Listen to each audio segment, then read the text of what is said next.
നിങ്ങൾക്ക് വാഴപ്പഴം കഴിക്കാൻ ഇഷ്ടമാണോ? എന്നാൽ വാഴപ്പഴത്തെക്കുറിച്ചുള്ള ചില വസ്തുതകൾ അറിയാൻ വീഡിയോ കാണൂ. എല്ലാവർക്കും ഫെമിന്റെ പുതിയൊരു വീഡിയോയിലേക്ക് സ്വാഗതം. നമ്പർ 1, വാഴപ്പഴം കായയാണ് എന്നാണ് നമ്മൾ കരുതുന്നതെങ്കിലും ബൊട്ടാണിക്കൽ സയൻസ് അനുസരിച്ച് വാഴപ്പഴം ഒരു ബെറിയായിട്ടാണ് കണക്കാക്കപ്പെടുന്നത്. എന്നാൽ സ്ട്രോബെറി ഒരു കായയായി കണക്കാക്കില്ല.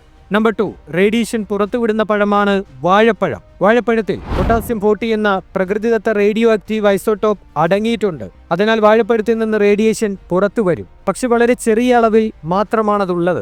നമ്പർ 3, ലോകത്തെ ഏറ്റവും അധികം ആളുകൾ ഉപയോഗിക്കുന്ന പഴമാണ് വാഴപ്പഴം. 1000-ലധികം ഇനം വാഴപ്പഴങ്ങളുണ്ട്, എന്നാൽ ഇനത്തിൽ കൂടുതലും കഴിക്കാറില്ല.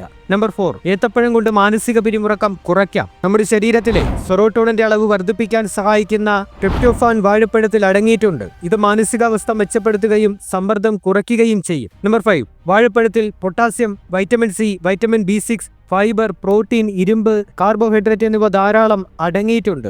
ഏത്തപ്പഴം തക്ഷണ ഊർജം നൽകും. ഏത് എനർജി ഡ്രിങ്കിനേക്കാളും ദശലക്ഷം മടങ്ങ് മികച്ചതാണിത്. അതുകൊണ്ടാണ് പല കളിക്കാരും ഗ്രൗണ്ടിൽ വാഴപ്പഴം കഴിക്കുന്നത്.